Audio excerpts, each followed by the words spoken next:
नमस्कार। आज के इस विश्लेषण में आपका स्वागत है। आज हम जिस चीज पर बात करने वाले हैं वो सिर्फ एक डरावनी कहानी नहीं है, बल्कि हम ये समझेंगे कि आखिर एक खौफनाक मिथक, एक लोक कथा काम कैसे करती है। हमारी सोर्स सामग्री है द बरगद ट्री वेंजेंस, यानी बरगद के पेड़ के प्रतिशोध की एक बहुत ही क्लासिक कहानी। तो चलिए बिना किसी देरी के सीधे इस बात की गहराई में उतरते हैं कि कैसे डर, एक पुराना अपराध बोध और ढेर सारा रहस्य मिलकर एक ऐसी कहानी तैयार करते हैं जो पीढ़ियों तक लोगों के जहन में छपी रहती है। अब जरा इस खौफनाक सिचुएशन की कल्पना कीजिए।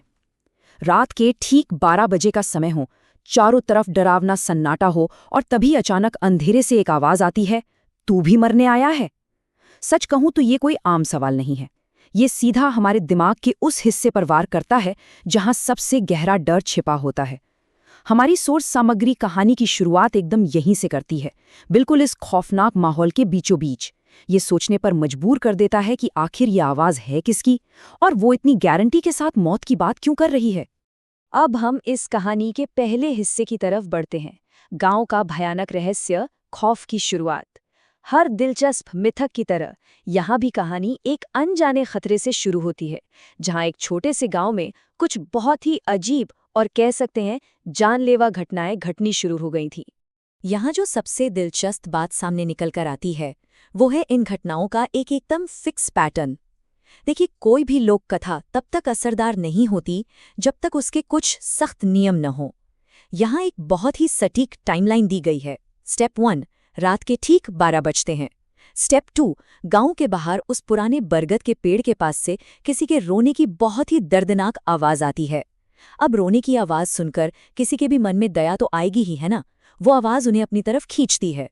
फिर आता है स्टेप 3, जो भी इंसान उस आवाज की मदद करने या बस यूं ही रहस्य सुलझाने उसके पीछे जाता है। और फिर स्टेप 4, वो इंसान कभी वापस लौटकर नहीं आता। मतलब ये हर रात बिछाया जाने वाला एक ऐसा अचूक जाल है जिससे बचना नामुमकिन सा लगता है। तो यहाँ सबसे बड़ा सवाल ये उठता है कि जो लोग वापस नहीं आए, उनके साथ आखिर हुआ क्या। सोर्स के मुताबिक धीरे धीरे गांव के लोग एक एक करके मरने लगे थे। लेकिन जो चीज इस पूरी घटना को एक साधारण मर्डर से अलग और एक सुपरनैचुरल घटना बनाती है, वो ये है कि मरने वालों के चेहरों पर डर साफ साफ दिखाई देता था। बिल्कुल ऐसा लगता था जैसे अपनी आखिरी सांस लेने से ठीक पहले उन्होंने कुछ बहुत ही भयानक देखा हो, कुछ ऐसा जिसकी कोई इंसान शायद कल्पना भी नहीं कर सकता। ये जो फिजिकल सबूत है ना, ये इस बात को पक्का कर देता है कि गांव वालों का सामना किसी आम दुश्मन से तो बिल्कुल नहीं हो रहा था। और जब खौफ अपनी एकदम चरम सीमा पर पहुंच जाता है, तब एंट्री होती है नायक की। हमारा अगला भाग है अर्जुन का साहस, नायक का आमना सामना। यहाँ हमें दो ताकतों की सीधी सीधी टक्कर देखने को मिलती है। एक तरफ वो खौफनाक चुड़ैल है। रात के ठीक 12 बजे का वक्त, बर्फीली हवा चल रही है और वो बरगद की डालियों से उल्टी लटकी हुई है। उसके बाल जमीन को छू रहे हैं और उसकी आंखें एकदम लाल चमक रही हैं। मतलब ये पूरी तरह से एक अस्वाभाविक और रोंगटे खड़े कर देने वाला दृश्य है। वहीं अगर दूसरी तरफ देखें तो गांव का एक बहादुर लड़का है, अर्जुन। अब दिलचस्प बात यह है कि उसके पास कोई जादुई ताकत नहीं है, लेकिन सच को सामने लाने का एक अटूट दृढ़ संकल्प जरूर है। ये खौफ और साहस के बीच का एक बहुत ही क्लासिक विरोधाभास है। इस आमने सामने की सिचुएशन में अर्जुन जो करता है वो सच में बहुत ही कमाल का है। जाहिर सी बात है, उसे डर तो लग रहा होगा, लेकिन वो वहां से भागता नहीं है। इसके बजाय वो हिम्मत जुटा के सीधा एक सवाल दाग देता है, तू गांव वालों को क्यों मार रही है। और यकीन मानिए, ये एक अकेला सवाल पूरी कहानी का रुख ही बदल कर रख देता है। अब ये बात सिर्फ एक दानव के नरसंहार की नहीं रही, बल्कि अब ये एक ऐसा गहरा रहस्य बन जाती है जिसके पीछे कोई ना कोई बहुत बड़ी वजह जरूर छिपी है। अर्जुन के इसी सवाल के साथ ये विश्लेषण अपने सबसे बड़े मोड़ पर पहुंच जाता है। चुड़ैल का कड़वा सच, एक दुखद खुलासा। अर्जुन के इस सवाल को सुनकर वो चुड़ैल जोर से, बहुत ही भयानक तरीके से हंसती है और फिर वो ऐसा कड़वा सच उगलती है जो सबको हिलाकर रख देता है। इस गांव ने मुझे जिंदा जला दिया था, अब मैं एक एक से बदला लूंगी। ये वो पल है जहां कहानी पूरी तरह से पलट जाती है। अचानक से जिसे अब तक सब एक खौफनाक और बुरी चुड़ैल मान रहे थे, वो असल में एक बहुत ही भयानक अपराध की शिकार साबित होती है। और जो गांव अब तक हमें एक बेचारा मासूम पीड़ित लग रहा था, वो असल में एक क्रूर हत्यारा निकलकर सामने आता है। यहाँ पर वो कॉन्सेप्ट एकदम शीशे की तरह साफ हो जाता है जिसे अर्जुन ने तुरंत पकड़ लिया था। दरअसल ये कोई बिना वजह की जाने वाली बुराई नहीं है, बल्कि ये बदले की आग है। और ये शब्द यहाँ बहुत मायने रखता है।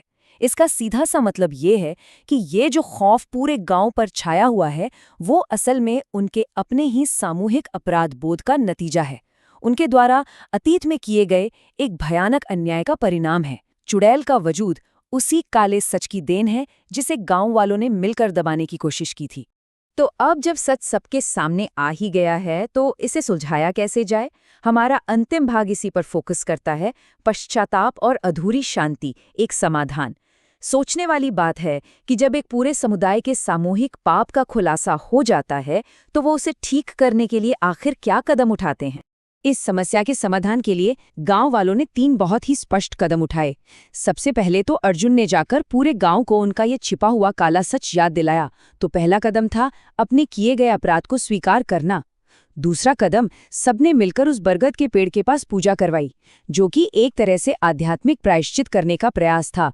और तीसरा, जो कि शायद सबसे जरूरी कदम था, उन्होंने सीधे उस आत्मा से, उस चुड़ैल से अपनी उस घिनौनी हरकत के लिए माफी मांगी। फाइनली उन्होंने अपने अपराध को पूरी तरह से मान लिया था। खैर, सवाल ये है कि इस पूरी प्रक्रिया का नतीजा क्या निकला। सोर्स सामग्री हमें बताती हैं कि इसका बिल्कुल तुरंत असर देखने को मिला। अगली रात से वो रोने की आवाजें आनी बंद हो गई।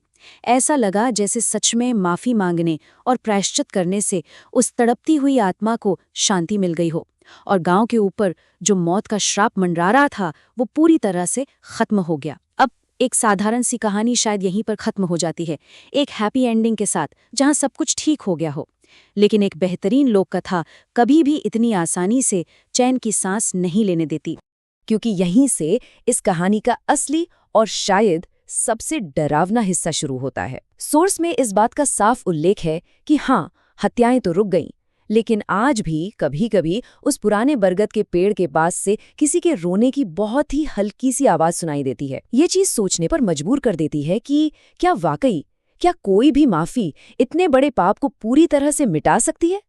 वो हल्की सी रोने की आवाज उस गांव के इतिहास पर लगा एक ऐसा दाग है जो शायद कभी पूरी तरह से नहीं धुलेगा। ये एक तरह की चेतावनी है जो अतीत की उस खौफनाक घटना की गवाही आज भी दे रही है। और इसी गहरे विचार के साथ हमारा आज का ये एक्सप्लेनर समाप्त होता है। अंत में ये कहानी हमारे सामने एक बहुत बड़ा और चुभने वाला सवाल छोड़ जाती है। क्या गांव के पाप सच में धुल गए? क्या सिर्फ एक पूजा करवा लेने और एक माफीनामा पढ़ देने से किसी को जिंदा जला देने जैसे भयानक अपराध का हिसाब बराबर हो सकता है? या फिर वो रोने की हल्की आवाजें इस बात का पक्का सबूत है कि कुछ अपराधों की गूंज समय बीतने के साथ भी कभी पूरी तरह शांत नहीं होती? इस विश्लेषण का हिस्सा बनने के लिए आपका बहुत बहुत धन्यवाद। इस सवाल पर गहराई से विचार जरूर कीजिएगा।